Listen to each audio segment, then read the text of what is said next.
Hi hello everyone. ఇది evening స్నాక్గా సూపర్గా ఉంటుందండి పిల్లలకి అండ్ పెద్దలకి. ఇలా ఒక రోల్ తీసుకొని ఒక 6-7 వెల్లుల్లి వేసుకొని సాల్ట్ వేసుకొని దంచుకొని సైడ్కి పెట్టుకోండి. అలాగే ఇలా ఒక ప్యాన్ తీసుకొని దాంట్లో ఆయిల్ హీట్ అయిన తర్వాత ఇలా పితకపప్పు యాడ్ చేసుకొని బాగా ఫ్రై చేసుకోవాలండి. దీన్ని ఇలా పప్పు వేసిన తర్వాత మిడిల్లో ఒకసారి ఇలా మిక్స్ చేసుకుంటూ ఉండాలి. ఇది ఇలా బాగా ఫ్రై అయిన తర్వాత పైకి తేలుతాయండి ఆల్మోస్ట్ అలా పితికిపప్పు అంతా.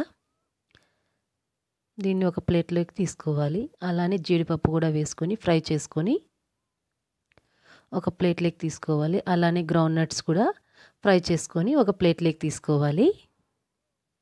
అండ్ అటుకులు కూడా వేసుకొని ఫ్రై చేసుకోవాలి. మీ దగ్గర తినే శనగపప్పు ఉంటే దాన్ని కూడా యాడ్ చేసుకొని కొంచెం ఫ్రై చేసుకొని యాడ్ చేసుకోండి, ఇంకా బాగుంటుంది టేస్ట్ అయితే. ఇలా అన్నీ ఒక బౌల్లోకి వేసుకోవాలి. పితికిపప్పు అండ్ జీడిపప్పు, పల్లీలు, అటుకులు, కరివేపాకు అండ్ మనం దంచుకున్న వెల్లుల్లి, కారము, సాల్ట్ వేసుకొని తగినంత అండ్ ఇలా వేసుకొని అంతా మిక్స్ చేసుకున్నామంటే సూపర్గా ఉంటుందండి ఈ స్నాక్ అయితే. ఈవినింగ్ పూట పిల్లలకి అండ్ బాక్స్కి పెట్టడానికి కూడా సూపర్గా ఉంటుంది ఈ స్నాక్. అందరూ ట్రై చేయండి.